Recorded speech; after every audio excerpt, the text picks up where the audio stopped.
What's next for UNC basketball? You know what? We're going to talk about it on 94 feet of UNC. Gordy to Black. The time, 18. Shot, Jordan! Michael Jordan! Swicker with the defense and the rebound. That's a good effort by Swicker. Stackhouse streaking in on Park. Reverse dunk is good, and he gets fouled by Park. Oh my goodness, what a dunk by Stackhouse. Interesting that he brought him back so quickly, but you know what? They're down east. It's fair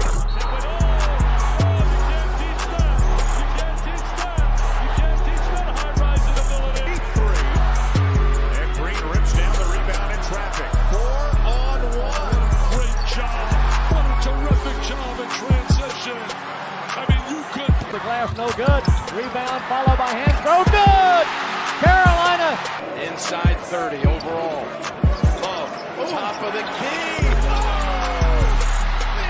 Alice about this over. Carolina. The Tar Heels have won the national championship. Second, and that is it. There is a new team in college basketball. North Carolina takes the title. Any final. North Carolina is the 2009 national champion. And this year, the confetti is going to fall to North Carolina. They're not going to be denied this time. What's up, everybody? It is February the 13th. You are tuned in to the 94 feet of UNC podcast. I am your host, of course, Mr. Linzel Graham. Y'all already know me or whatever. Got a special guest in the building with me today, but before we get into introducing himself and everything, got to say appreciate all the love and support from everybody or whatever that has reached out to me. Listen, 94 feet of UNC is not going nowhere. I know we haven't done a show, or I haven't done a show in a minute. But listen, we're not going nowhere. We here, and we're going to keep grinding. We're going to keep doing what we do, whatever the case may be. Make sure that y'all subscribe to the YouTube channel at 94 feet of UNC. Make sure that you follow me on my socials, on Twitter and on Instagram at 94 feet of UNC as well. I got merchandise that's also coming, but just be patient. Still working out a few kinks or whatever, but the merchandise is coming. I know I got a long list right now of people that is looking to get some things. So, but trust me, it's coming. You know what I'm saying? So my special guest today in the building with me is my guy, Neil Matthews from the Hill Hustle UNC podcast on the West Coast. Neil, what's up? What's up, bro? How you doing? How you doing, man? It's a privilege to be here. Really appreciate you giving me some moments today just to talk Carolina hoops, and just really excited to be here. So, well, you already you know how it is, Neil. You know, I got to bring in family, man, and chop it up a bit, and you know, of course, we talk all things UNC and everything and basketball and all of that or whatever. So, I mean. Yeah, I mean, of course, it's only right to, of course, bring you in. I mean, I've had so many people in here, and I was like, you know what? It's time to get Neil in here, man. Like, it's time to get him to travel from the West Coast to the East Coast. Come on and come on into the Zell Dome, chop it up. Like I tell everybody, Neil, or whatever, when they come into the Zell Dome, sit back. Kick your shoes off, you know what I'm saying? Get you something to drink if you need to or whatever. Relax. We're not here for a long time, but we're here for a good time. So just kind of sit back, kind of chill and just enjoy yourself or whatever. So, you know, but yeah, I definitely had to get you on here, man. Listen, real quick, before you get into anything and everything, Neil, for those that are on Instagram right now, come on over to YouTube. We are actually live right now on YouTube at 94 feet of UNC. Like, just come on over to YouTube, jump in the comments or whatever. If you got some questions, things like that or whatever, I'm not going to be answering questions on IG. So if you want your questions asked and things like that, if you got a question for me, if you got a question for Neil, whatever the case may be, come on over to YouTube. jump in the comments, hit the subscribe button. Make sure you subscribe to it. Like, comment, share, do whatever it is that you need to do. But just come on over to YouTube. We just doing something a little bit different tonight or whatever when it comes to the whole IG thing. But I'll be tapping back in with y'all in a little bit just to remind y'all to come on over or whatever. So as you can see, we already got some comments in here, Neil. You got the comments turned on? Can you see them? Yeah, I think I do. Yeah. Okay. So we good. We good. Got my guy Big Saw is in the building. Yeah. I mean, the comments are filling up or whatever. So yeah, Neil, Rico. listen. Yes, sir. Yeah, man. Yeah, absolutely. I appreciate you, Rico. I appreciate that, my guy. I appreciate that. Ty, what's good, bro? My guy, that's my guy, Ty, right there, whatever. So listen, Neil, let's jump into some things, man. Like, tell everybody about yourself, how you became a Tar Heel fan, where you reside at, things like that or whatever. Let's get into some things, man. So give everybody a little bit of background about yourself. Absolutely. So I was actually born in North Carolina. I was born in Camp Lejeune, North Carolina, which is in Jacksonville. And the number one question I seem to always get is, did you drink the water? Well, I was a baby, so yes, I drank the water. That might explain a little of my peculiarness or my awkwardness or my, I don't know-ness. But yeah, so Right. that's a little background on me. I actually came from the Tar Heel state. I live in Oregon right now currently, and it's hard for me being in Oregon, being a diehard Tar Heels fan that I am, because there's no merch out here. There's nothing UNC out here to speak of. Anything I get, anything I own, anything I have, I've most likely bought off eBay, because that's the only true store, or from, the student store, or from, Tar Heel authorized, merch stores. That's where I get a lot of my Tar Heels gear from. Is I have to buy it back east and have it shipped out west, obviously. So that's annoying, but also kind of fun. So how I became a fan, that's a great question. It actually happened in the clip that you showed at your intro. It was the Michigan-North Carolina national championship game, the famous game that Chris Webber called the timeout he didn't have. Of course, I say we because I feel like I'm part of the collective we. We sank some free throws to seal the deal, gave Dean Smith his second national championship, and just became a fan ever since. My brother was, at the time, a Michigan fan, and I think partly the reason why he was a Michigan fan is because he was a big he was a big Wolverines fan in comic books. And so I think it was a natural progression for him to like the Wolverines because of the comic book character Wolverine. So in any event, as kids, we're playing basketball just a ton. And we sat down because when we first moved to Oregon, we only got 3 channels, CBS, NBC, and ABC. That was kind of the big 3 we got. And so we sit down to watch this game, and he said, well, hey, who are you going to root for? He asked me, and I said, well, I don't know. Who's Michigan playing? Because he had told me Michigan was playing. And he said, I don't know, North Carolina. I said, well, I'm going to pick them. He said, you don't know anything about them. I said, it doesn't matter. I'm going to pick them. And then they came out in those light blue Argyle down the side, uniforms. I didn't know who Michael Jordan was at the time. I didn't even know Dean Smith and the whole history of Carolina. I didn't know anything. I just saw the light blue and the Argyle, and I was in love. And I was like, that's my team. And my brother's like, you don't know anything about them. I'm like, doesn't matter. That's my team. That's going to be my team. And they won. And that was just, of course, awesome. And so ever since then, from like 6th grade on, so that would have been 93 till now, I've been a fan of North Carolina. And actually last November was the first time I actually ever got to go to Chapel Hill. I watched Duke, North Carolina football. Drake May, of course, that double overtime game was amazing. Stormed the field with the other students at Keenan Memorial. It was amazing. It was such a great night for me. And then the next day, literally like the next afternoon, my brother-in-law and I got to go to the Smith Center, and we got to watch Lehigh, North Carolina in the Smith Center, which was like a dream come true to go to the Smith Center. And then what makes it even cooler of that story and that weekend is I actually got a chance to shake Roy Williams' hand. I got his autograph. I actually have it above me here on an RJ Davis jersey. I'll say RJ Davis because it's a number 4 jersey. But yeah, so I mean, I've been a fan ever since. I've seen Carolina in Reno.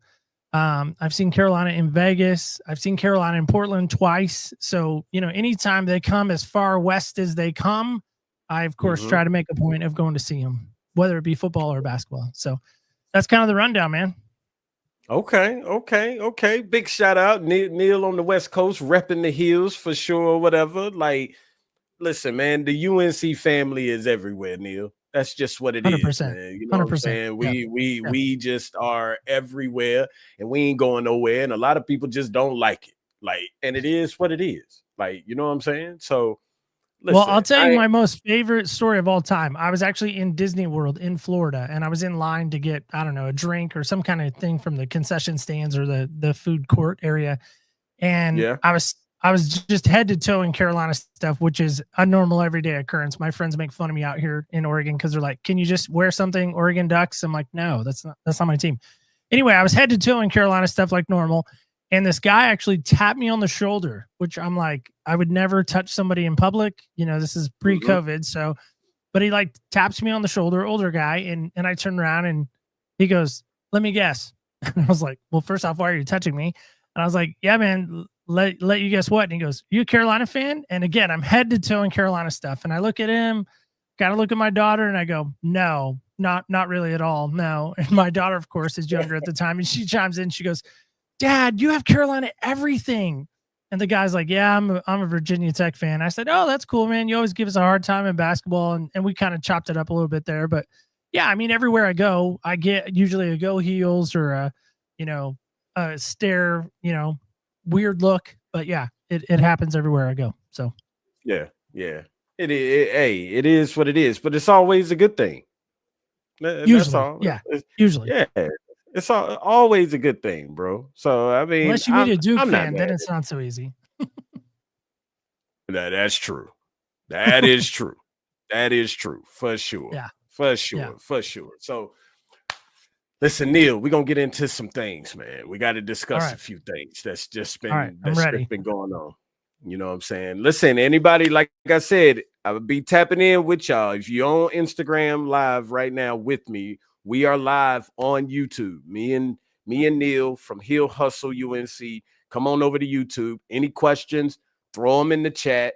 Like, we got a nice little chat going on right now over here. So, make sure y'all join us over here or whatever. We're not gonna be on Instagram all night or whatever while we doing the live. I just did this just to kind of break the ice just a little bit. So, but and just so everybody knows, Neil is also with Heel Hustle. Neil is a part of the. Shall I tell him, Neil, or do I need? I mean, whatever you want to tell him. Yeah, I'm so excited. What am I a part of? So Neil, Neil acts like he don't even know. So Neil is also a part of the. Even though he doesn't have the 94 feet type name or anything like that, he is also under the 94 feet umbrella, as we could say. Like, Neil will tell you straight up that at least I think he would, that I influenced him and encouraged him to. Influence would be a big word there. Yeah.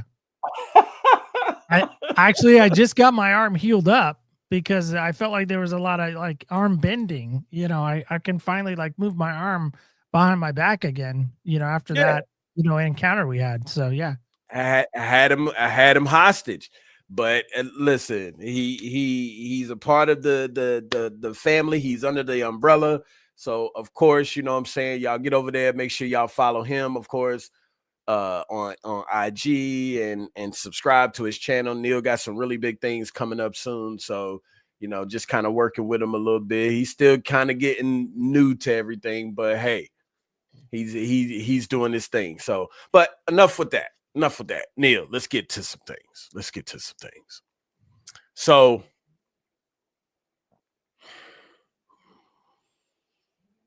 where to start? How do you feel about this season so far, Neil?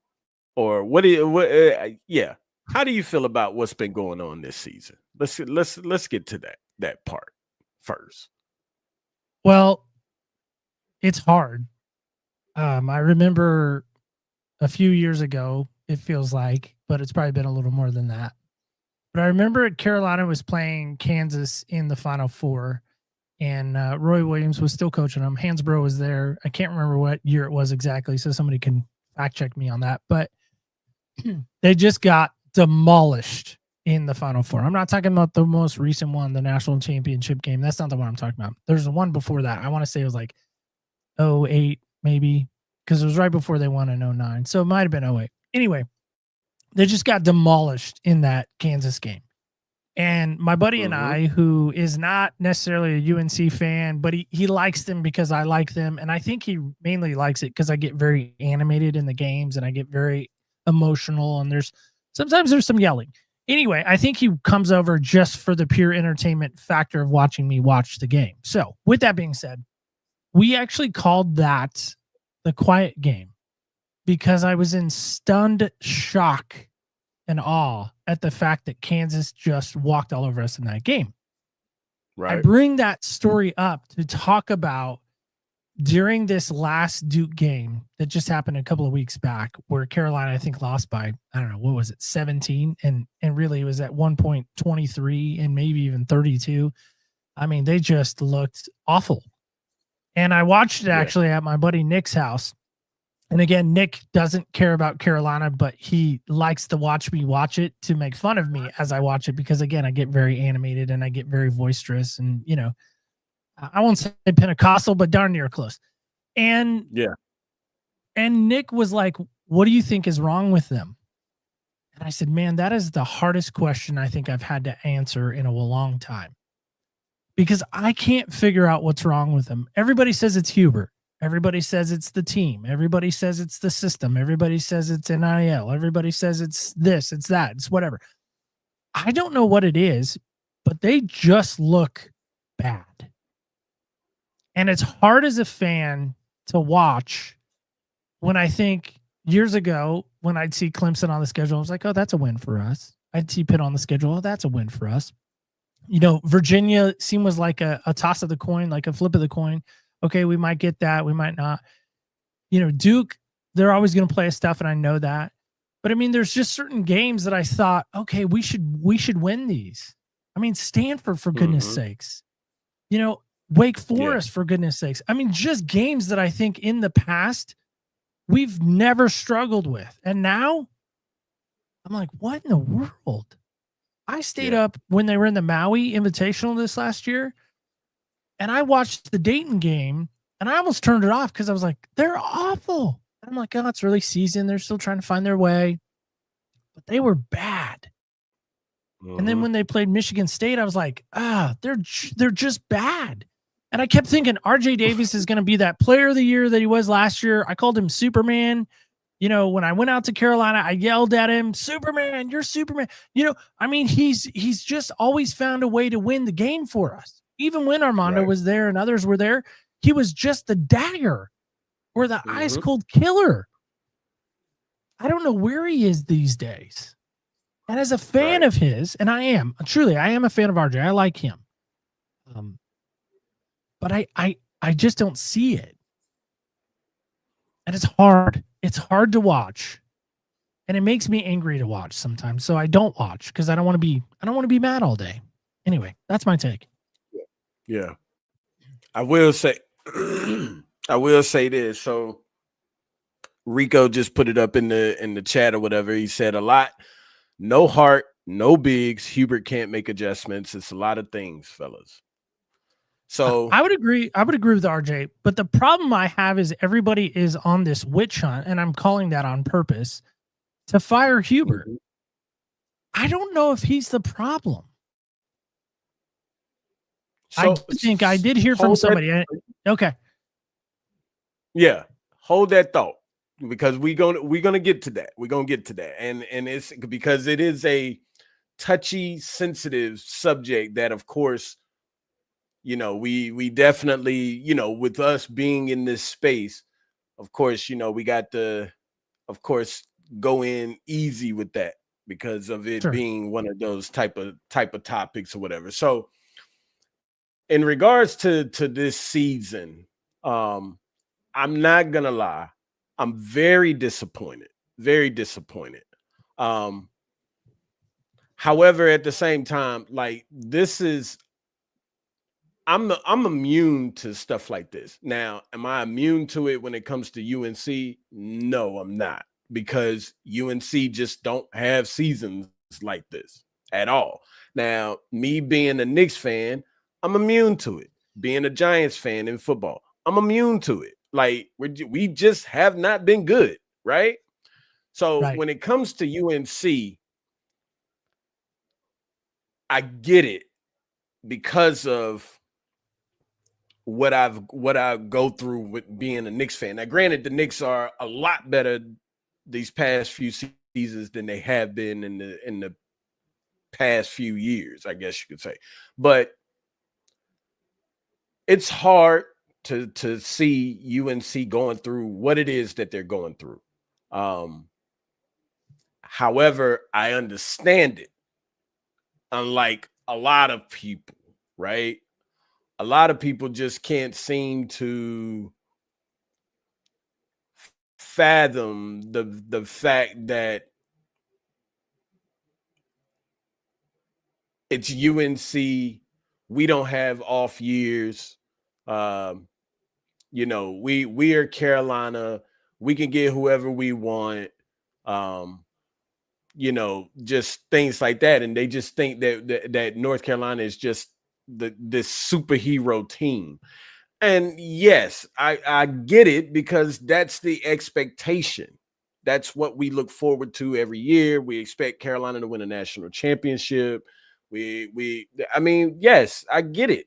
I understand it. But however, at the same time, I have to come to realization, and I have to be balanced, because of the fact, like, I notice if I get too riled up and I get upset or whatever, then my emotions will start to fester, and it will start to show.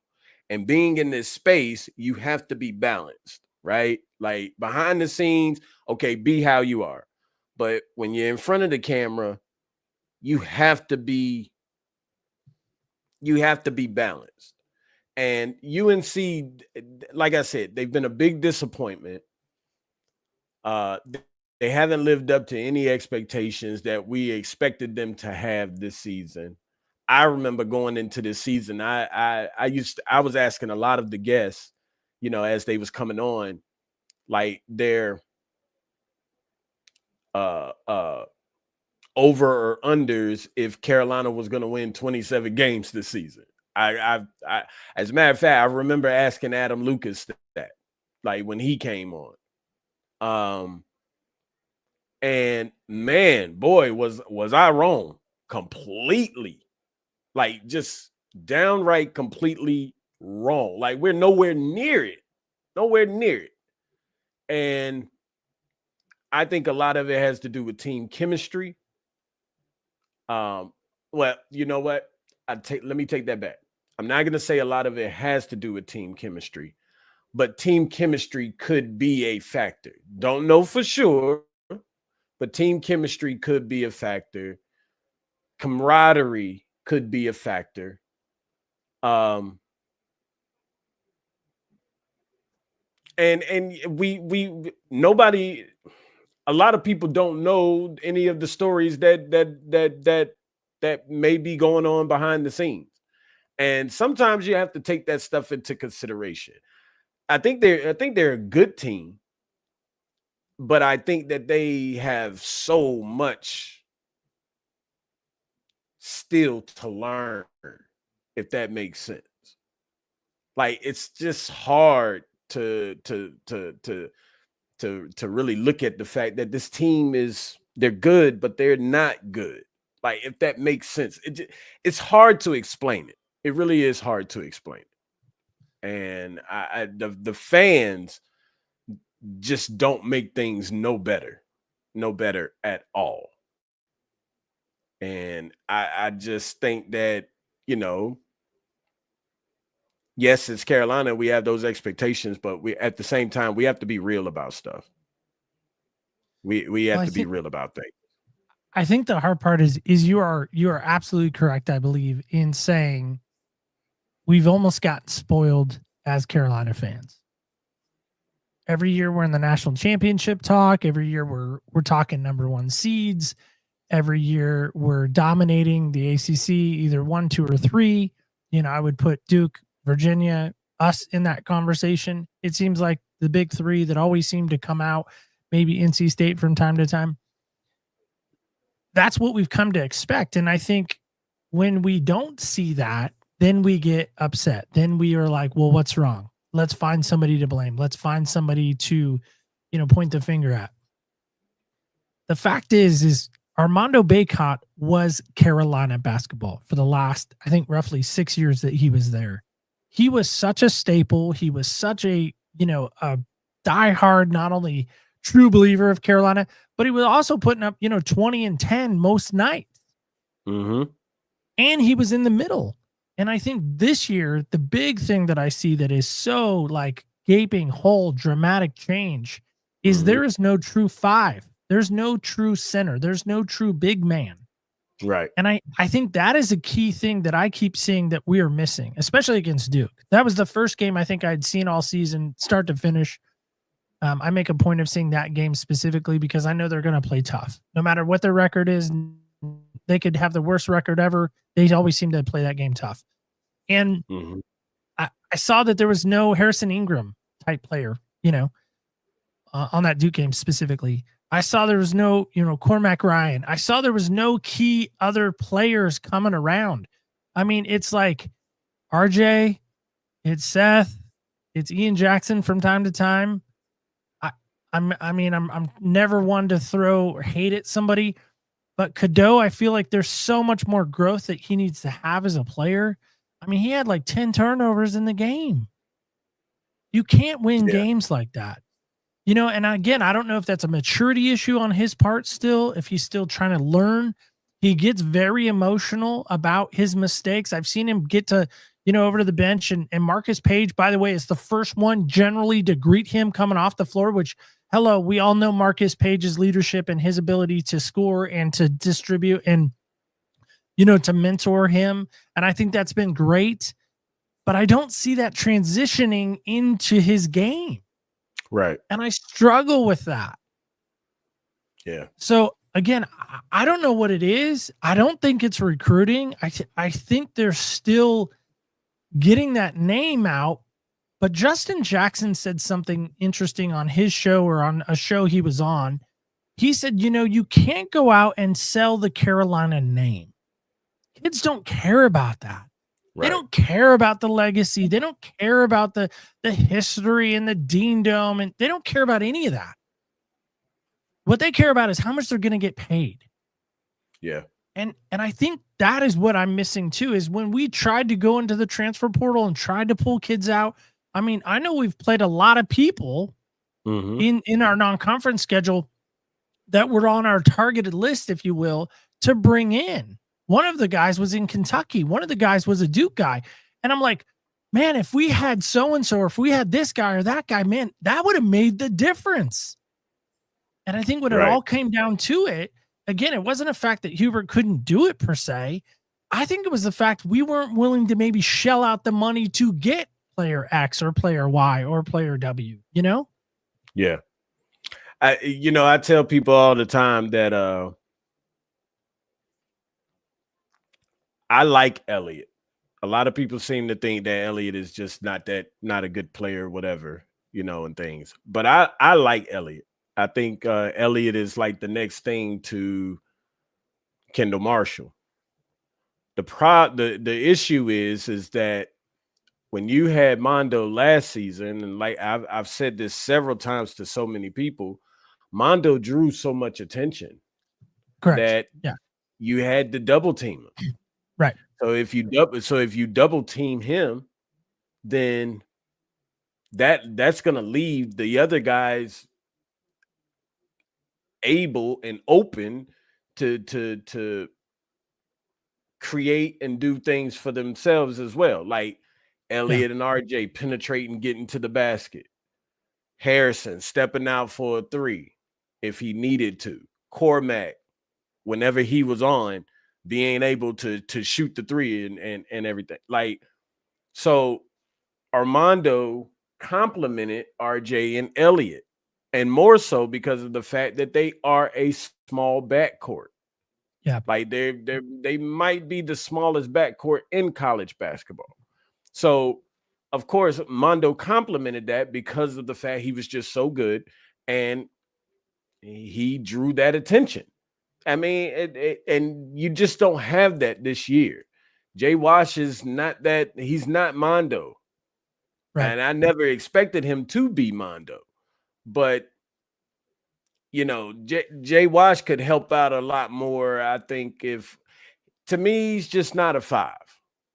I'm sorry. He's just not a 5. I think he's more of a stretch 4 than anything. The problem is, can he guard the 4 on defense? No. That's the issue. Yeah. So that would be my biggest concern. As far as get your feet, your footwork prepared and get that more intact or whatever, and then you could come back and probably be a different type of player. So and everybody's playing out of position this season except for RJ and Elliott.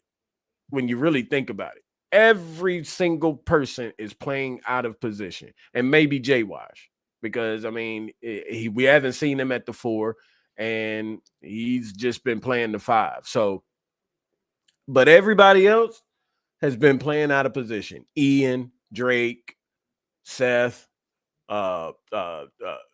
Cade, whenever he gets on the floor. Lubin is not a 5. I'm sorry. No. He's just not a 5. So Withers, not a 5. Like more of a stretch 4, if you ask me. If he can, but he's not consistent.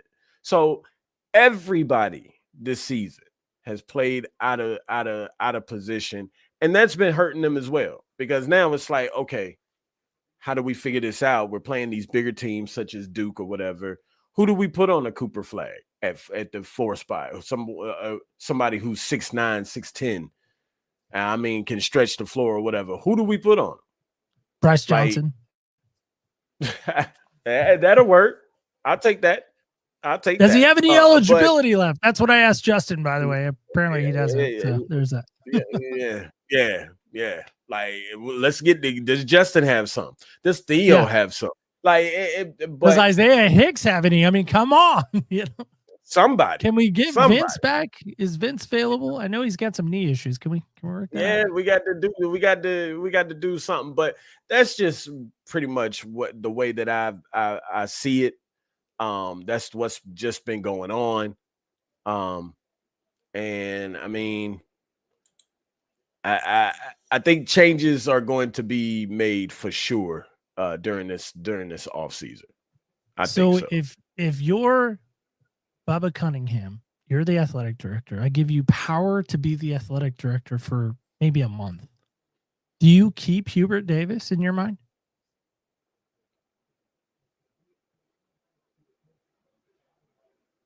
I tell you what, hold that thought. You hold that question, because I'm gonna get to a few of the comments real quick, just a few of the comments, so that we can check them out real quick, because there's a lot of them in here. So Rico says he isn't the whole problem, but you got to blame someone for us having no bigs, no big guys. We are UNC. How do we have no bigs? It's ridiculous, guys.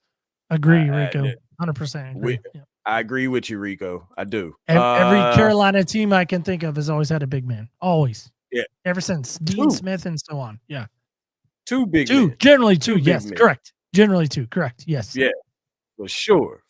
So my guy DJ said personnel is the biggest issue. I believe Hubert has shown he can do great things with the right guys. Big facts, DJ. Yeah. That is, look at what he did when he had that 2022 team. Really, I mean, they should not have gone anywhere, and for them to go all the way to the Final Four, that was incredible. So, yeah, we got spoiled again in 2022. And he's shown that he can recruit. He's shown Brady that Manick, he can get guys out of the portal. Harrison Ingram, Cormac Ryan. I mean, yeah. So I mean, he's done it all. The only thing that he hasn't done is win a national championship yet, when you really think about it. And if you hadn't sat those 5 guys, we might have had a chance. I'm just saying. Might have had a chance. Exactly. Well, who do you turn that team over to? Anyway, all right. Yeah. So DJ also said, I really had a lot of faith in K. Tyson. I think we all did, DJ. I think so. Yeah, I would agree. Yeah. I think from what I think saw from Belmont, I did have some, I was thinking of the reincarnation of Cormac Ryan, maybe even a little Brady Manick. That's what I was thinking. But yeah, I agree. Right. Yeah, for sure. Let's see what we got. Rico says we can't win with nobody over 6'9". And yes, I know Washington is bigger, but man is built like a Slim Jim. I agree. Yeah. I agree. And they said that he was gaining weight and all of that and stuff. I don't see that. I don't think so. I think I may weigh more than he does. Just saying. That could be the case. Of course, he's taller than me. Actually could be the case. Rico also said nobody can rebound. Yeah. And that's a Carolina staple, right? The offensive rebound, the defensive rebound. I mean, you look statistically, we probably led the nation the last 5 years, I would imagine. Again, I don't know. Somebody can fact check me on that, but I feel like that's accurate. So who is this? Glabdu 5,000. Sure. I hope I said that right. But anyway, or G Labdu. I don't know. Anyways, he said, I was hopeful. Right. I was hopeful this would be a good team. Besides matters. Making shots matters. Cade was such a huge miss. We could never have predicted. That is a fact. Factual. Factual. Nobody, you can pick up players in the portal all day long, and every single one of them can miss. Then what do you do? Let me tell you this. We'll switch gears just for a split second. So Oregon went out for football, and Phil Knight opened his checkbook and he said, anybody you want to get, come here, we'll pay them. Right? So Oregon had this rock star of a team. We saw that all year in football. Then they run up against Ohio State in the national semifinal. Yeah. What happened? They fell apart. It doesn't matter. Even if you get the greatest players ever, they still have to be able to play together. They still have to be able to perform. And I still go back to this. They're still 20-something-year-old kids. I know that's hard to believe. But when I was 20, I was not always the smartest. And sometimes I was a little bit young and dumb. I'm not saying that's true of Carolina players or true of college players in general. But I do sometimes have to remember that these are 20-year-old kids still. Yes. And younger. Some younger than 20. Yeah. I mean, Connor Flagg, I think, is 17 if I heard right, which is insane. So, Cooper is 18. He just turned 18. As a matter, he just turned 18. Yeah, just turned 18. So nobody cares about him. Yeah, just kidding. Yeah. We don't even want to talk about that. Let's see. Yeah. Rico also says exactly. LOL. We are playing 4 guards because we try and keep things clean over here, Rico. Just so you know, we keep things a little clean over here. Yeah. 4 guards, like, dog, that ain't gonna work when teams are towering over us. I mean, yeah. I mean, I think that. To your point, just a moment ago, you talked about Cadeau. I think Cadeau might be 6 feet. He might be 6'1", maybe, with his higher Jordans on. So he's going to get his penetration, right? He's going to get through. But then who does he dump it to? Because when he tries to go up, he's getting stuff left and right, and that's got to be debilitating in some respects, I would think. Yeah. But again, it goes back to the Armando Bacot effect. Right. He with him drawing so much attention. Why you think Elliott got to the basket so much last year and was extremely successful doing it? Right. So RJ, same thing, right? Right. I was about to say RJ, the same thing. Those little 8 to 10 footers that he's been shooting here lately or whatever, like he's been missing a lot of them that he made last season. Like last season, those shots was money, and they have not been falling like that this season. No, so not at all. I mean, but that's the Armando Bacot effect. So that's what I call it. So a few more here or a couple more here. DJ says somebody needs to get on Elliott's bomb. The turnovers and early fouls is inexcusable. I was saying that, DJ. We were on the same page. You and I were. Yeah. Yeah. Linzel has a love affair with Cadeau. He can't take his Cadeau I'm art not glasses saying off since it's Valentine's Day tomorrow. Is he your Valentine, by the way? Is Elliot your Valentine? Did you ask him to be your Valentine? Is that what's going on here? Is that where you're showing Elliot love? He never got back to me. All right, fair enough. Sorry. I know it's a sore subject. Yeah, he never got back to me. So, but I think he's on. But I think he's on to something. Truly, like, I mean, it's fun to joke, but I really do. I think that shows still some immaturity in his game. That immaturity. That, again, I'm not trying to throw rocks at him or judge him. I don't know what it's like to be in his shoes. I really don't. Yeah. But it just seems like he puts a ton of pressure on himself. Like Marcus probably is in his ear, I would imagine, and saying, "Bro, like, calm down. You don't have to win the game in every possession."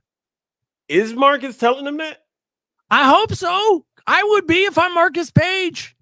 But again, he's 20-something years old, whatever he is. Who's to say that he's like, yeah, okay, Marcus, what do you know? You know, I hope he's hearing that guidance. I hope so. I want to think so. Yeah, I don't know. I don't know about that one, Neil. I don't know about that one. I don't know either. I don't know if he's telling him that. I don't know if he's telling him that. You should be. Maybe you should call him and tell him that. Right. I can do that. Might be able to do that. Last one. Tata says Adu could have been like an Ingram type player. He's been chewing at the arc. He's been chewing at arc compared to his KY years.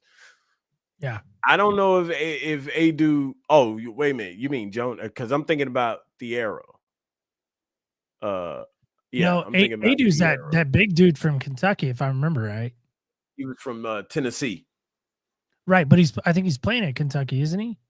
No, Adu's at Arkansas. Oh, okay, never mind. Along with Thiero, as a matter of fact. Thiero was at Kentucky last season. Adu was at Tennessee last season, and now they're both on Arkansas.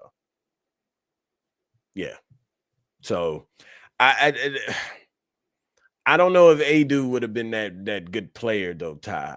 I don't know. If I had to pick a center from the portal from last season, probably Big Cliff, just for defensive purposes. I like Onyenso for defensive purposes. Maxime Renaud just would have been a beast. I definitely would have took him. So I mean, look at what he's doing at Stanford right now. So I listen. I would be all for Maxime Renaud for sure. I wish we would have got him, but that's neither here nor there. All right, so Neil, yes, you asked me a question. I did. Are you avoiding it? Is that why you wanted to take a pause? I am not avoiding it. I'm not avoiding it. All right, just checking. So, let's ask it again. All right, I'm going to ask it again. You are now, I deem you athletic director for the month. You take over Bubba Cunningham's position. Football's locked away. It's good. Everything's fine there. Bill seems to be acclimating well. Seems like he's going to stick around.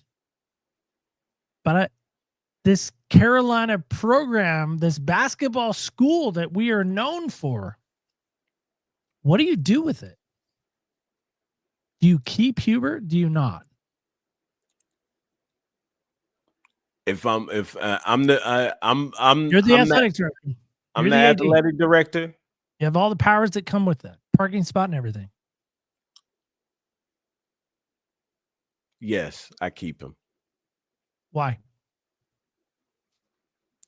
Because I think number one, I know how much he loves the university for sure. He's a Carolina man. Yep. He bleeds Carolina blue. Okay. I know that he doesn't want to do anything more than coach this program. Yeah. But then now when I start looking at things, and that's him as a man, as a character, his character and everything. Yeah, I would agree. So now when I move to things when it comes to the court, I have to put everything into place in regards to accomplishments and down times or whatever you want to call it, right? I look and I'll say national title game first season, didn't make the tournament. ACC coach of the year, number 1 seed in the tournament. Of course, got to the Sweet 16. ACC regular season champs last season. Possibly not making the tournament again this year. This year. Winning record. If I'm not mistaken, he's around 60, between 60 to 66, 67. That's pretty good. I think he's like 40-9 at home, if I'm not mistaken, since he's been coaching.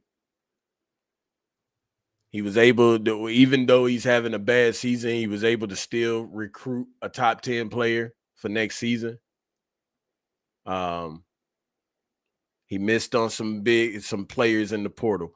So I'm up to about 8 things positive versus 3 things negative. And of course, there's some other things or whatever, but of course, I don't want to get too deep into it. Well, you know what? No, I'll do it, because I mean it's pretty much kind of public knowledge now.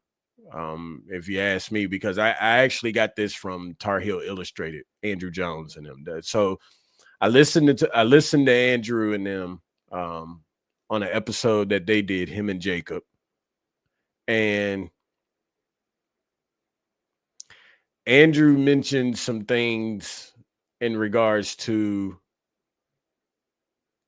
option A. Oh, and Isaac Shade. Let me make sure I throw that one out there too, at Locked On Tar Heels. So Isaac's thing was, and they both said the same thing, just a little bit different. So Isaac said, you can either go with option A or you could go with option B. Option A is, if you hypothetically get rid of him, okay, you have to pay his buyout. You have to search for a new coach. Whoever that coach is, you have to pay their buyout wherever they are. If they're somewhere, which most likely they would be. Right. But you got to pay their buyout. They're going to bring in a whole new staff that you have to pay. That's not including whatever their new contract is going to be, being at the university.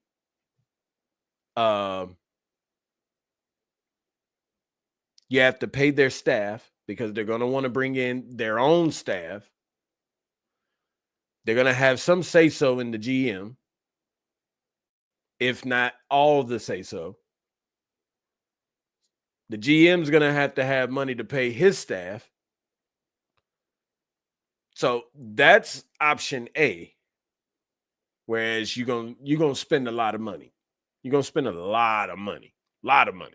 Or you could go with option B. You can keep him for at least another year or two or so, whatever. You already pretty much got a staff in place. He just wants to add to the staff, which is not a problem, which to me is a positive thing. He's already committed to having a GM. And let's not forget, back over here on option A, after you spend all of that money to get the coach and the new coach and all of that and stuff or whatever, guess what? You still got to have money to get players out of the portal, because team is just going to be all over the place. So got to keep that in mind as well. Now, back over here to option B, why not take the money a lot of the money that you would end up saving and invest it into the GM and their staff modernizing the staff, adding players or whomever you want to add to the staff, and then take the rest of that money and spend it in the portal and get you a team. So, like they say in that old school song, I forgot who it was that sings it. Maybe somebody can help me out with it in the chat, but it's cheaper to keep her. Not calling Hubert or her, but just saying. Yeah. I get what you're saying. It's cheaper. If you want to look at things from a business aspect. So I just think option B makes more sense. I'm going to throw out some stats for you. I looked this up. This is according to sportsreference.com. So in 134 games, he is 92-42. Okay. First season, 29-10. Second season, 20-13. Third season, 23-8. That was, of course, the regular season champs, national or NCAA tournament. This year, in 25 games, he's 14-11. So 1, 2, 3, 4. He's in his fourth season. Mm-hmm. Here's where I'm at. Pump the freaking brakes. Pump the brakes. Like, who in their fourth season? Like, I would love to see these numbers in comparison to Dean Smith, to Roy Williams. I guarantee, I mean, without factual facts, but I guarantee Roy Williams, his first 4 years at Carolina probably weren't this good. I mean, granted, he did inherit Sean May and McCants and, Raymond Felton and all those guys, and they went on to the national championship, David Noel. My point is that we get spoiled. I think we got spoiled in 2022 because we're like, Roy left, we were sad, and then all of a sudden Hubert had us not only in the national championship conversation, but that tear that they went through in the tournament when they got hot at the right time, Baylor, and then, of course, Duke waiting at the end for us. Like, I know we lost in Kansas, and everybody's mad that we lost our national. That was our national championship, folks. When they beat Duke in that national semifinal, I didn't even care that we won the national championship. I really didn't. Like, I mean, I would have been cool. That would have been the icing on the cake, the cherry on top of the sundae. But beating Duke in the Final Four in K's last game to send that man out with a big fat L? Yeah. Hubert did that. Hubert did that. Hey, let's not forget one thing too, Neil. I ain't want to cut you off real quick, but let's not forget one more thing, because I hear a lot of people saying that they would love to have Scott Drew, right? Scott Drew from Baylor or whatever. He's got one championship. He lost the following season. Guess who he lost to? I digress. Hubert Davis, North Carolina. I digress, right? So, like, I'm with you. Pump the brakes or whatever. And to me, you got to give the man a fair shot. I think you have to, with the changes that are being made. And right now, Rayshawn Terry is right now in this Instagram live up here trying to kill me. He is or whatever. But that's Ray for you. That's my guy right there. Big shout out to Rayshawn Terry. Ray, if you want to, hey, anybody in the chat, listen, y'all come over to YouTube. We are live right now on YouTube. Like, jump in the chat on YouTube for sure. Like, because it's hard to read the comments on both and talk and all of that and stuff. So come on over to YouTube and get into the chat. But I just think that you have to give the man a chance, because for the very simple reason of the changes that they're looking to turn the program around. We know that the program is going to have money for basketball just as much as they said that they're going to have, that they got the money for football. So, okay, here you go. Ready? Roy Williams, first 4 years. You ready? He was 36-3. He was 34-4. He was 20-17. He was 29-8. Okay. Now, here is the other difference. What did Roy Williams do before he got to Carolina? Hands up. Anybody know? Anyone? Yeah. Anyone?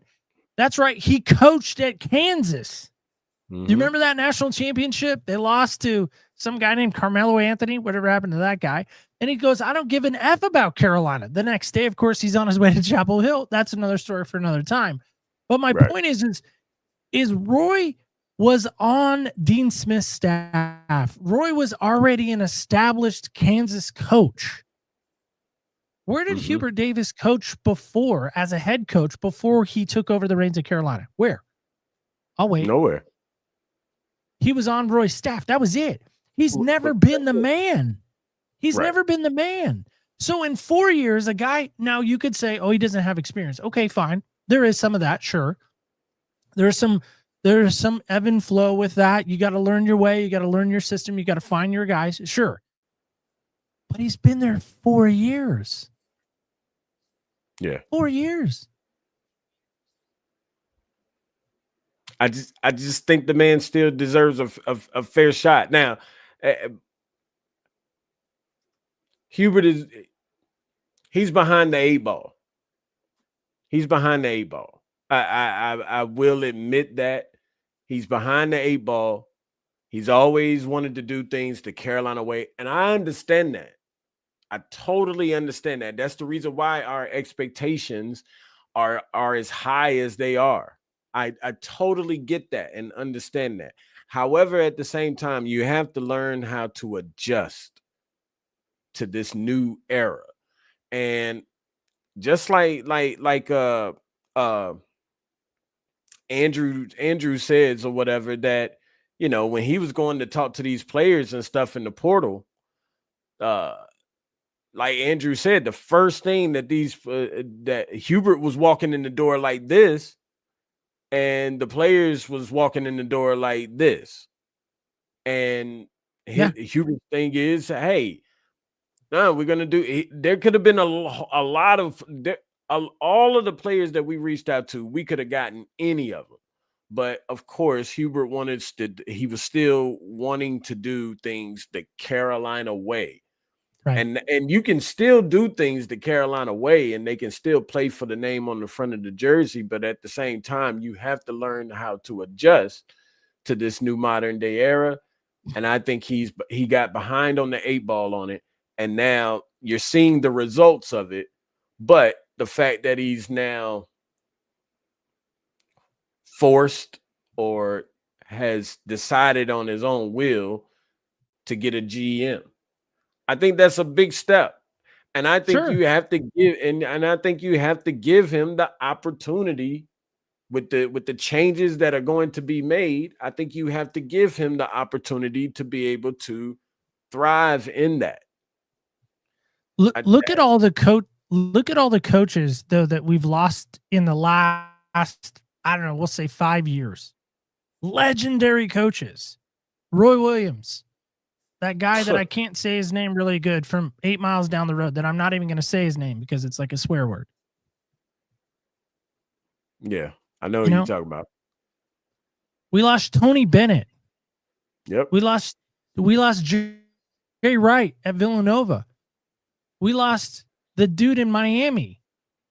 Right? We're losing people left and right. Larry Naga, thank you. I was like, I think that's right, but it didn't fit right. But you know, we were losing Boeheim. We're losing all of these like big name people who have coached for a million years. It seems like a million years.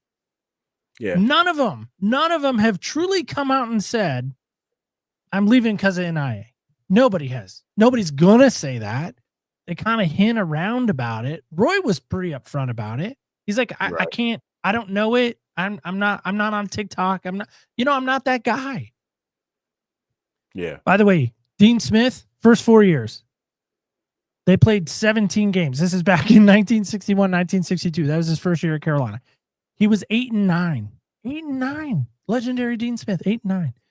Next year, he's 15-6. Next year, he was 12-12. Well, we should fire Dean Smith. Next year, he was 15-9. We should fire him. By the way, he didn't start getting good till like the mid-60s.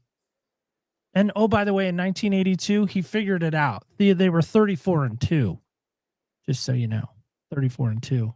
Yeah. Of course, they had a guy named Mike Jordan playing for him, so that probably helped a little bit. But my point is it takes time. Yes. It takes time. Yes, it does. Yes, it does. And once again, my thing is, let's hypothetically say this. If you hypothetically go out and get a whole new coach, who's to say that you're not going to run into the same problem within the next 4 years? I think the problem is we look at a John Shire, 8 miles down the road, and we're like, well, John figured it out. He had a GM though. Did he? I don't know. Duke's had a GM since 2021, 2022, something like that. So Okay. they're already ahead of the curve. Like, and we see what it can do. You see what a $24 million team looks like versus a $3 million team, from what I've heard. Allegedly.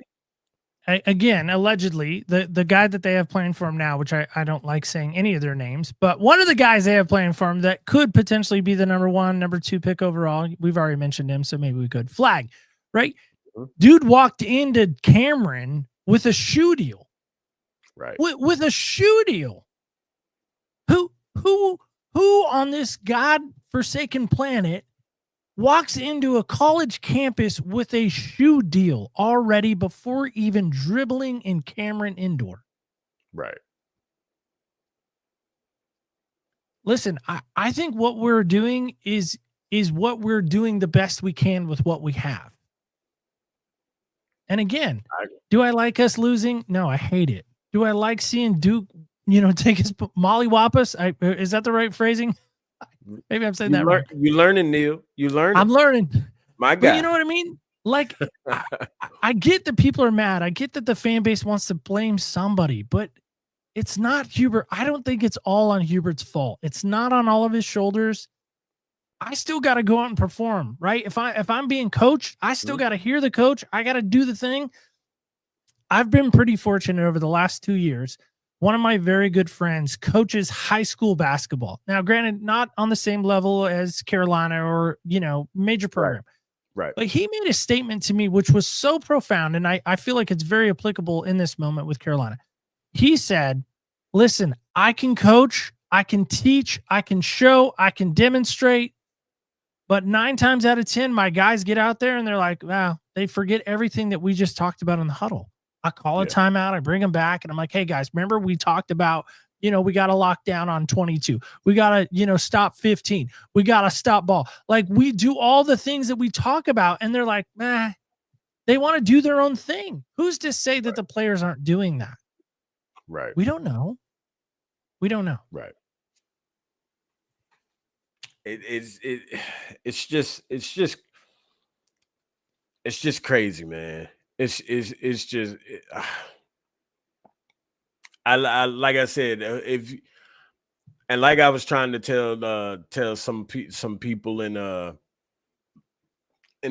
one of the Discords that I'm a part of. By the way, if you're on YouTube or if you're on Instagram or whatever, I got a new Discord or whatever. If you want the link, please DM me so I can get it to you so that you can join the Discord and be able to chop it up with us in there, man. Like, come on in, join the family. Let's talk hoops, all things UNC. But like I was telling them in the Discord, because they just started naming a whole bunch of coaches. They named a whole bunch of coaches, right? Like, I'm hearing the Sky Drews. They love Nate Oates. I don't know why they love Nate Oates in this Discord, but they was mentioning Mark Few. Somebody put up Greg McDermott. They was talking about Ty Golden. Ty Golden's buyout is $14 million, 14.6. You think UNC wants to pay $14.6 million for his buyout? That's not including his new contract that he would have with the university. Once again, that's not including Hubert's buyout. Then that's not including the staff. That's not including the GM and his staff. And then you, like I said, you still got to have the money to go and get players. Like, I just don't. From a business aspect of things, it's wild. It's wild. But one thing that I've learned from Jacob Turner from Tar Heel Illustrated is it's not all his fault, but it is his responsibility. And I don't think it gets no clearer than that.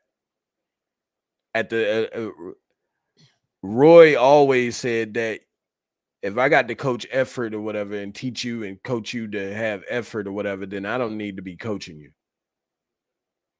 Like, you can't coach effort, period. And there's a lack of effort on the court with the players. The coach can tell the players all day long what to do. But if they don't have the effort or anything to do it, then what are we doing? The number one question I would ask a player at this moment, if they would give me the real answer, I don't know if they would, because they're trained and taught and probably coached in some respects to give the non-committal answer, right? They're taught that. They're somehow, I'm sure, PR people getting in their ear. But if I got a real straight answer, what do you care more about? Do you care more about the name on the front or the name on the back? Because I think nowadays, and this is the thing we haven't even really truly talked about. We've kind of, I feel like, talked around this generation of, and I'm going to say this not hopefully sounding like get off my lawn, but this generation of kids seems to be more excited about themselves, the me, rather than the we. I see it in high school athletics. Again, I have the privilege of being a PA announcer at one of our local high schools for basketball. I'll be doing basketball tomorrow night. Shout out Eagle Point High School. But I see that all the time, is they care more about the me than they do about the we. Yeah. And again, I'm not targeting any specific player because I don't know them intimately enough to know that. But Carolina has a thing that they've done for years. And I think it started with Dean Smith. It's the point, right? You throw me a lob and I slam it down, or you throw me a great assist, I point back to you, right? That's the whole thing. They do that. They've prided themselves on that. I don't see a lot of pointing back to another player this year. I don't see a lot of that. Again, I haven't looked at every game. I don't have a lot of data or a lot of stat to back that up. Like, okay, in this game they did it 7 times. In this game they did it 12 times or whatever. I don't have that. Right. But I also know this generation, the young people I've seen, really are still struggling with their identity. They're really struggling with who they are. They want to make a name for themselves. I mean, I used to have people say to me all the time, especially young people, I want to be a doctor. I want to be a lawyer. I want to be a cop. I want to be, a whatever. I want to be this. I want to be, that. But it just seems like nowadays you ask somebody what they want to be. They want to be the next YouTube star. They want to be the next, video game, whoever. You rarely hear somebody say, hey, I want to be an accountant, whatever. You don't hear people talk like that anymore, especially young people specifically. Right. And I wonder, I just wonder, and again, I'd love to get in the alumni ear, the Carolina faithful of the guys that come back that have played for Carolina, the Luke Mays, the Justin Jackson, the Joel Berrys, when they play summer ball with these guys. And that would be such a great privilege to even just sit in that game and just watch, not even, conversate with them or anything, but just to watch the effort in comparison to the old, comparison to the new. Because I bet you it's strikingly different. To your point, are they really wanting to be there, or are they wanting to get the name and the notoriety? That's a good one. Never thought about it like that. That's a good one. That's a good one. Which brings me to a few of these comments, right? Like, G Lab do listen. Apologies if I butcher your name. Yeah, apologies if I butcher your name. But he said, in Bubba's shoes, you have to consider timing with the portal. And do we lose freshmen if he goes? Could be setting up a disaster next year. Could be. Amazing point too. Yeah, valid. You hear it all the time, right? Yeah. Coach gets fired. They have this massive exodus of people, uncommitting. Absolutely. Yeah, and then what? Exactly. Ty says some people don't care, but if you give HD the boot, the 3 freshmen and other future players are gone. I agree with that. Another valid point. But yeah, if you talk to some people Some people will say they don't care about that. Take the players with you when on your way out the door. That some people have said that. I've talked to some people that have said, like, yo, if it's gonna get us better coaching or whatever, but we lose Caleb Wilson and all of that and stuff, then hey, bye Caleb Wilson. I'm like, what? What are we talking about? What are we talking about here? What are we doing?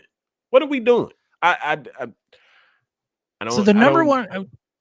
I mean, I know you want to get to some more comments. But go ahead. Man. Well, I was just gonna say, my number one question I would ask a recruit at this point in time, if they're interested in Carolina, right? You always hear about let's just make up a name, right? We got Justin Jefferson. I don't know. That sounds like a football player, so we'll go with that, right? We got Justin Jefferson. He's a 5-star recruit. Let's say he's a 5. As far as his position goes, he's 6'10". Let's say he's like 265, right? I mean, that would be amazing. Let's find that guy, that make-believe person. Okay. The number one question I would ask this recruiter, this targeted player, because he's on our target list. Let's say, again, this is fictitious. He's got 5 schools looking at him. Let's say it's Kentucky. Let's say it's Duke. Let's say it's Gonzaga. Let's say it's Kansas. And let's say it's us, right? So all the big names, right? Mm-hmm. The number one question I would ask him is, why do you want to come play basketball in North Carolina? If he says, hey, it's because of the NIL. Okay. Do I want him? And that's the other thing that I hadn't even thought about until this moment. Roy Williams on purpose, did not recruit players that he thought were going to be one and dones. Do you know that? That's not a known fact. Right. Think about all the players that Roy had. All of them. There's probably, I would say, about a dozen, Brandon Wright being one of them, by the way, that were one and doners.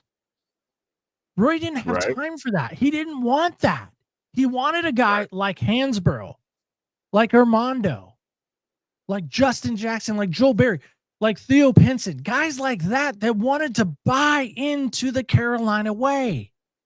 Right. Do you think, and again, this is where we don't know, we can only speculate, but do you think Hubert maybe is recruiting guys, and the minute they say, I want money and I'm out, he's like, well, I don't know if we want that. Because college basketball nowadays, I mean, we don't have one and dones anymore. We now have NIL, which I think might be almost as bad. But maybe that's why. Maybe these marquee guys that Hubert's trying to get, he gets them in the room or gets in the room with them. And they're like, listen, I need, X number of dollars. I need this. And Hubert's like, yeah, that's all good and well. But what do you want to come do and play? You hear about guys all the time that have transferred out since Hubert's been there. The number one reason, playing time. The number one reason, playing time. They didn't get to play enough. They didn't get to showcase their skills enough. How's that working out for them? Right. I got a question for you. I could be wrong. Go ahead. My question is, and I asked, as a matter of fact, I put this in the Discord. Of course, yes. Of course. Which you got to join. I'm going to join. Good night. All right, what's your question? My question, would you rather not make the tournament or lose in the first round in the tournament? Oh, man.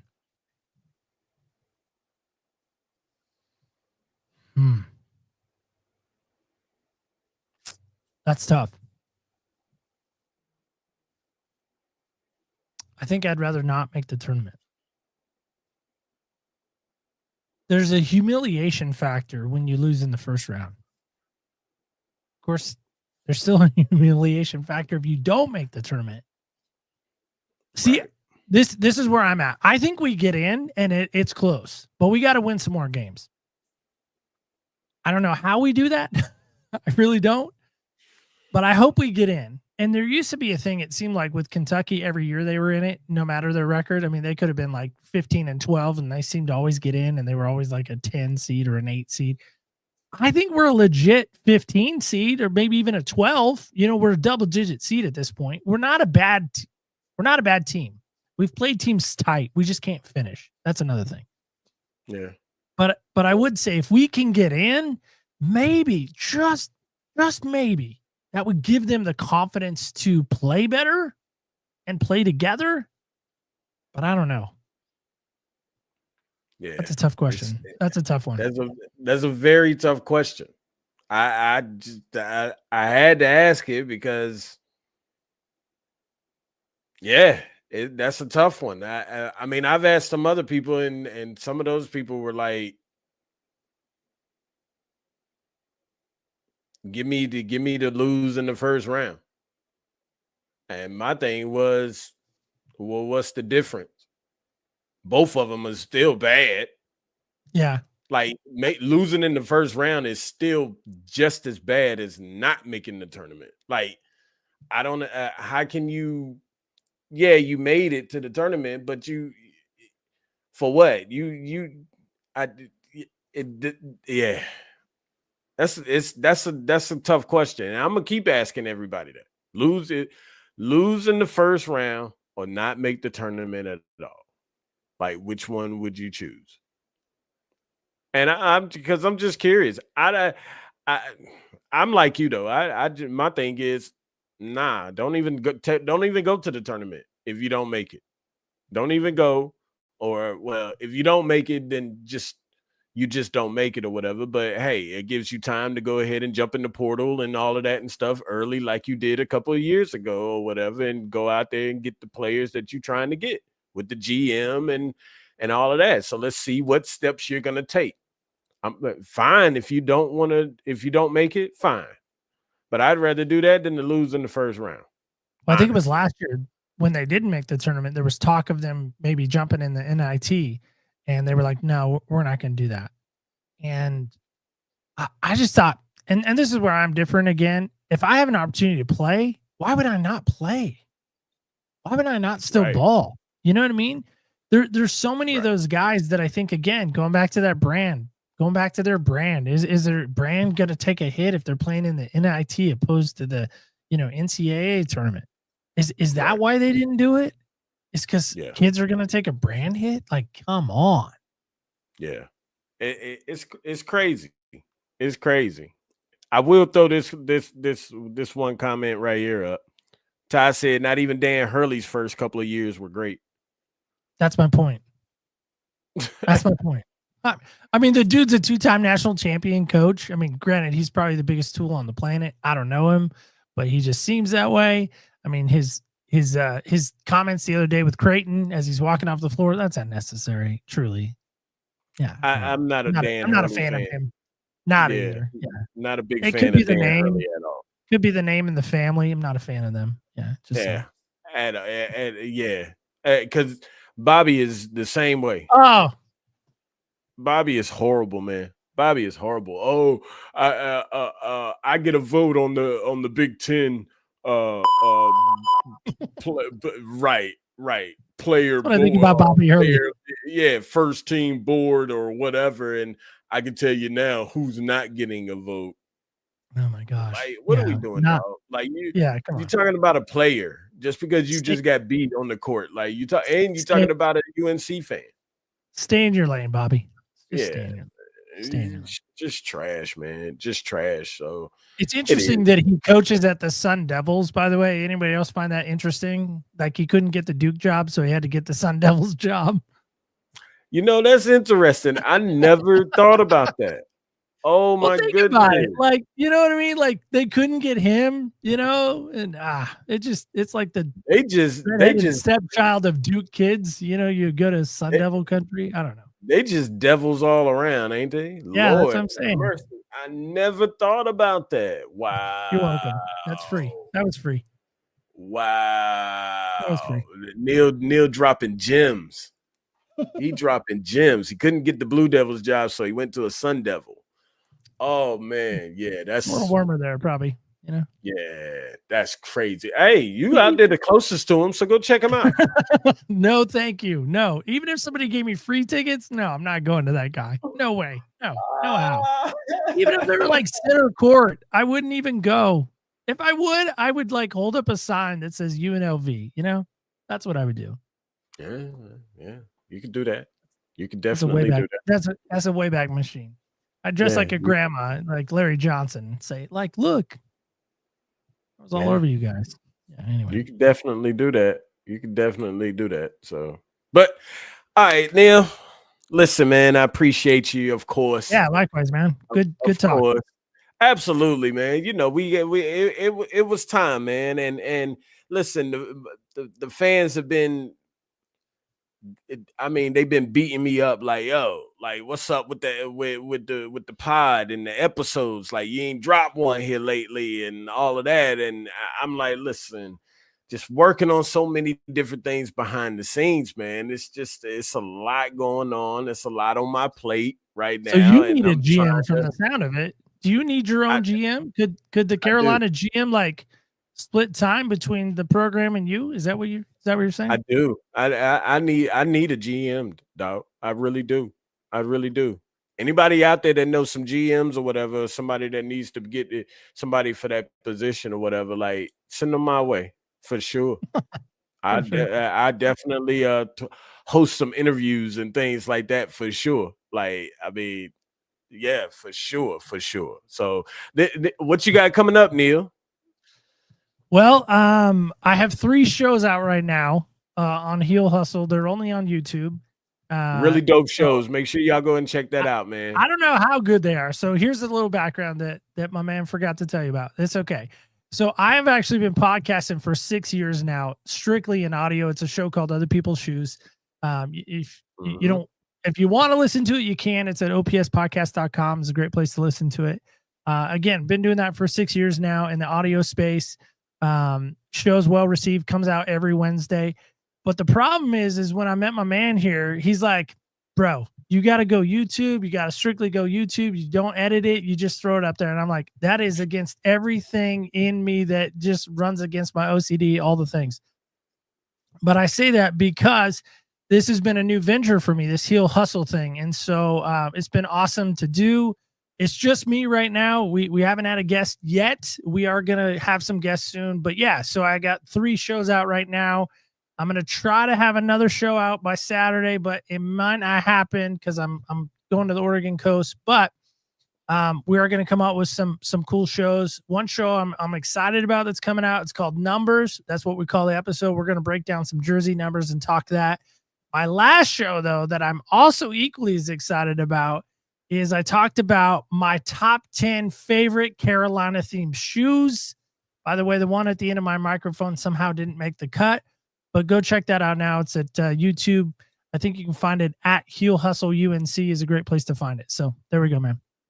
Absolutely, man. Absolutely. This my make sure y'all follow him on IG as well under the same name, Heel Hustle UNC, man. Yep. It's my guy Neil or whatever. Like I'll be traveling to the West Coast one day soon.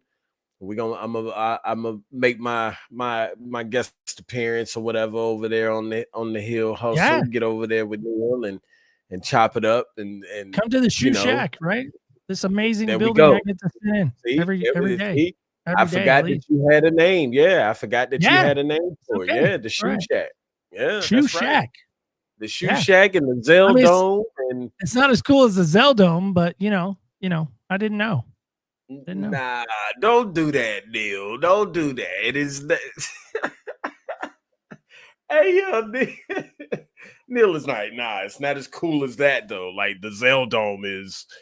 I feel like that's like a what do they call that? Ultimate Fighting. Like that's like the dome where you go in and just like get the tar kicked out of you, you know. But anyway, it could, but it's by all the way, love. Do I lose any credibility by having a USC Trojans jersey on my wall? I was asking for a friend, not for me, but just a friend. No. Okay. You don't. All right. Because I got VC underneath it. So you know what's crazy? If you wouldn't have said anything, you can't even see it. Well, that's good. Nobody can see it. That's fine. All right. I was worried about that. You can't even see it because like where you position yourself, it's blocking it. Yeah. Okay. Yeah, so All right. I mean, you can't even see it or whatever. Now, I mean, All if right. you, of course, if you want to move it, you always can move it, Neil. Okay. Like All right. you All right. yeah. But I mean, I guess. listen, you got it. Listen, your whole room in there is insane. Like it is insane. Makes my Zeldome look like I'm just over here just kind of like chilling. Neil's got the whole, I mean, Neil has everything in there, bro. Like, oh my God. Like, if I had a room like that, I'd probably never leave. I'd probably never leave. Well, my brother-in-law, when he was building it, asked me if I wanted a bathroom. I said, no, bro, no, I don't need a bathroom. He's like, why? What if you have to go? I'm like, I'll go in the house because this is a separate little building away from my house. So, Right. anyway. I do remember you showing me that because the y'all had snow. Y'all still got snow? We got a little bit. Yeah, a little bit. Okay. It's going So it's away, still though. on the ground. Still on the Okay. ground in some Okay. spots. Yeah, not as bad as it was. Okay. Yeah. Okay. Yeah. All right. Well, All that's cool. That's what's up. So, yeah, Yeah. man. Listen, Neil, I appreciate you. Everybody, Yeah, man. like, let me make sure that I do this. Everybody, this is Neil Neil Matthews with the Hill Hustle UNC. Big round of applause for my guy Neil. Oh, wait.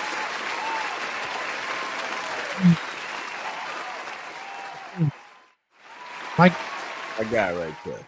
That's my guy right there. That's well, I gotta go right back at you. You know, this is my guy for making me do heel hustle. Oh, there you go. There you go. the influence and encouragement. Yeah, Like, that's what I should call you. Everybody. I want because of the fact that remember in the beginning of the show, I told you and told everybody that UNC fans are like everywhere. Yeah. So we really don't have that I know of a UNC podcast on the West Coast. No, So not that I'm aware of. Yeah. yeah, so that was the motivation for me. That's when I heard that, that's when my brain just got to clicking. I caught the Other People's Shoes podcast. I caught an episode of it, and I saw the room. Or as a matter of fact, I don't know if you was actually in the room or somewhere, but you had a lot of the Carolina stuff up. And it was like, you know what? He does a podcast, but I don't see anything UNC or whatever, but he looks like he is a huge UNC fan. So let me just reach out to him or whatever. And then I reached out to you and I was like, yo, man, you need to do like a UNC podcast for the West Coast. Like, yeah. So, I mean, everything worked out the way that it was supposed to work out. And of course, like, hey, you on the West Coast? Of course, I gotta get Q I'm gonna call Q up, man, and we're I'm gonna ready. work out some things for I'm sure. ready. But that's only when you ready though, Neil. It's I'm ready. only when Let's you're do it. ready. I'm Yeah, ready. so I think I'm ready. we're gonna make it work. And any of listen, you already know. We done already talked about it. Yeah. We done already talked about it. So yeah, say no more or whatever. But well, it's good to have a coach. That's what I would say, man. It's good to have a coach. It's good to have somebody to push you beyond what you know you can do. I mean, that's what's so great about, podcasting. That's what's so great about, this type of space, this type of medium, is you always meet somebody, at least in my experience, you always meet somebody that's going to push you beyond your comfortability. And that's a sign of a good coach. So my hat is still on, but it would be off to you, my man. That's all I would say. Well, I appreciate it, Neil, man. I'm just trying to build a team and, just trying to make some things happen and all of that and stuff. And I like working with people that have the same drive and vision or whatever, just as much as I do. And I like trying to help put people in a different position and things like that and kind of push themselves to the limit to see how far they can go and what it is that they're capable of doing. So, because it was done to me. So I'm just passing it along. Like, you know what I'm saying? So, and things just worked out, bro. Things just worked out. So, It is, but it's all good. It's all good. Love what you do, bro. Of course, this is an open invitation. Anytime, you're always welcome at the Zell Dome. Of course, you know what I'm saying. As a matter of fact, we got a big show coming up here soon. Within another couple of weeks or whatever. Just so you know or whatever, we got another round 2 of the Battle of the Blues with the 5-point play guys or whatever. Yeah, it is. But listen, and it's gonna be a lot more people, so you should be okay. It's gonna be a lot more people. I think I'm gonna have about a 10-man pod. 10-man pod. All right. Yeah. We're gonna bring on about 10 people. 5 from our side, and 5 from their side, because it's 5 of them. So, you know, I want everybody to be on there. I want to do something epic. I want to do something big. You know what I'm saying? So I'm looking forward to that. Well, you have to let me know, because I want to make sure that I get, you know, my immunity up, you know, get enough vitamin C in me. You know, being around those guys, I got sick last time I was around those guys, just so you know. I really sick for 2 days afterwards. I had to go get some IV shots in me, you know, just saying. I had to get a tetanus shot. So, well, I mean, yeah. I know how you feel, bro. I got allergic as well. Big shout out to Big Saul, man. I appreciate you, my guy. Zell, the channel is going to pop. You got the work ethic, my guy. Appreciate you, Big Saul. Appreciate you for sure. All right, y'all. So we gonna get up out of here. Whatever. Like I said, I appreciate Neil for by. And it's always a great day to be a Tar Heel. Go Heels. Amen. And we got some big things coming. So just be on the lookout or whatever. And until then, hey.